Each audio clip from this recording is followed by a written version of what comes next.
Everyone, welcome back to my channel. তো আমরা তো প্রায় কম মশলা দিয়েই চিকেন রান্না করি বাড়িতে।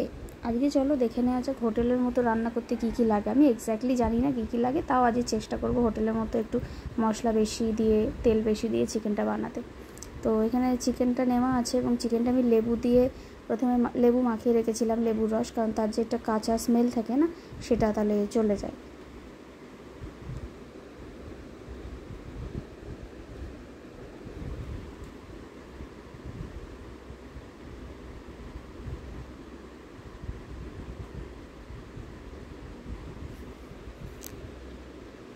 চিকেনটা আমার ম্যারিনেট করা হয়ে গেছে লেবু দিয়ে। 5 থেকে 10 মিনিট রাখতে পারো তোমাদের টাইম অনুযায়ী।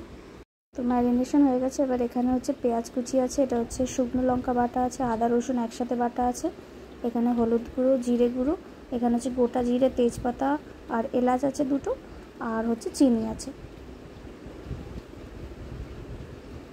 আর এখানে যেহেতু মা শিলে বেটে দিয়েছে লঙ্কা বাটাটা, আমরা মশলা শিলেই বাটি, আদা রসুন লঙ্কা বাটা যাই হোক সেটা আমরা শিলেই বাটি। তো শিলে বাটার জল, আর ওখানে ডুমো করে কেটে রাখা আছে আলু।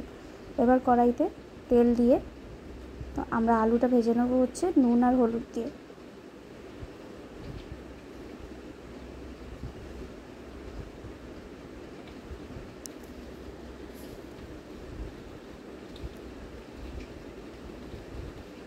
আলু ভাজা হয়ে গেলে আমরা তুলে রাখছি আলুটা। এরপর সেই তেলেই দেবো তেজপাতা, গোটা জিরে আর হচ্ছে এলাচ।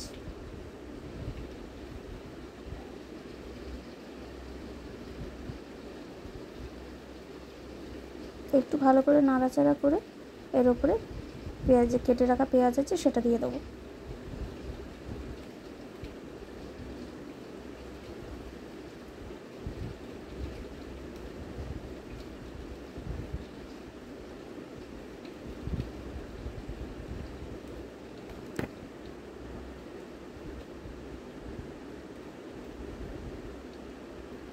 এরপর দিয়ে দিলাম আদা রসুন বাটাটা।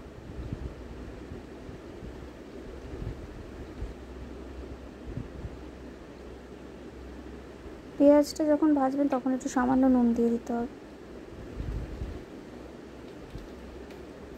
একদম অল্প নুন, কারণ পরে নুন পড়বেই।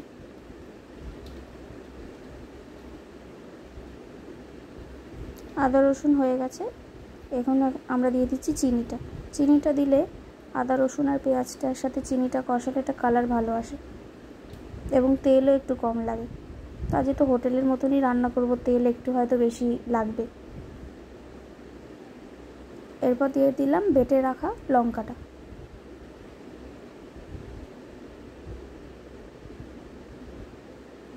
সব মশলাগুলোকে খুব ভালো করে কষিয়ে নিতে হবে, না তো এটা কাঁচা গন্ধ বেরোলে জিনিসটা বাজে লাগে, খেতে বাজে লাগে। আমি সামান্য একটু জল দিয়ে এটাকে নেড়ে নিয়েছি।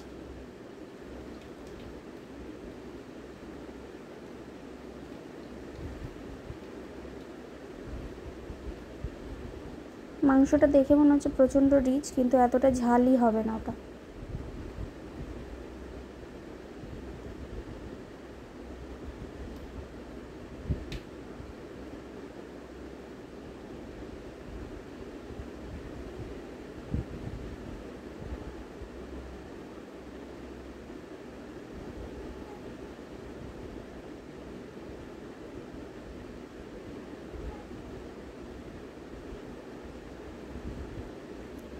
একটু যেই তেলটা ছেড়ে দেবে, যখন কষানোটা হয়ে যাবে, তখনই আমরা দিয়ে দেবো হলুদ গুঁড়ো আর স্বাদ মতো নুন।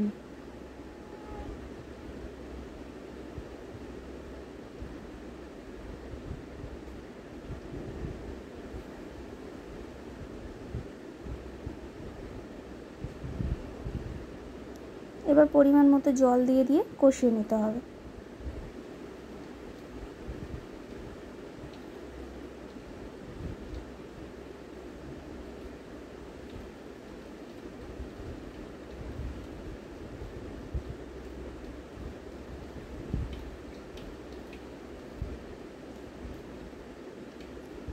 কষানো অলমোস্ট হয়ে গেছে, তেল যেহেতু ছেড়ে দিয়েছে। এরপর আমরা দিয়ে দেবো লেবু মাখানো ম্যারিনেট করে রাখা মাংসটা।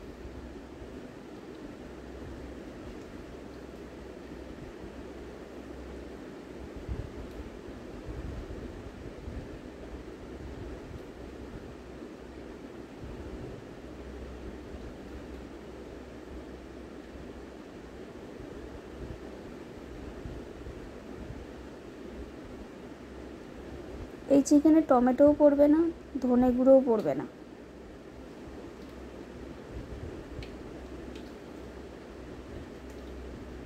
গেল আবার লোডশেডিং হয়ে, তার জন্য আবার ফ্ল্যাশ লাইট জ্বেলে আবার মাংস করতে হচ্ছে।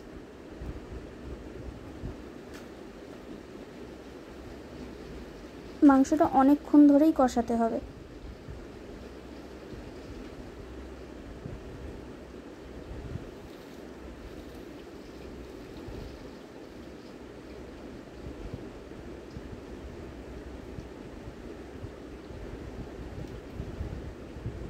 এবার যে আলুগুলো অল্প ভেজে রেখেছিলাম সেগুলোও দিয়ে দিলাম, দিয়ে ভালো করে নেড়ে একটু জল দিয়ে তাতে এবার লাস্টে পড়বে হচ্ছে জিরে গুঁড়োটা।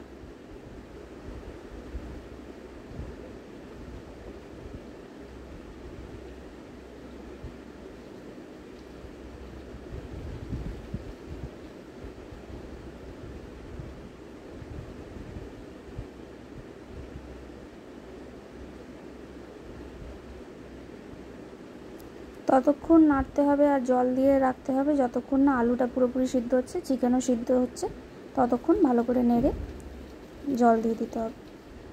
আমার রেডি হয়ে গেছে এখানে চিকেন। তো তোমরাও বানিও চিকেনটা, কীরকম হয়েছে জানিও।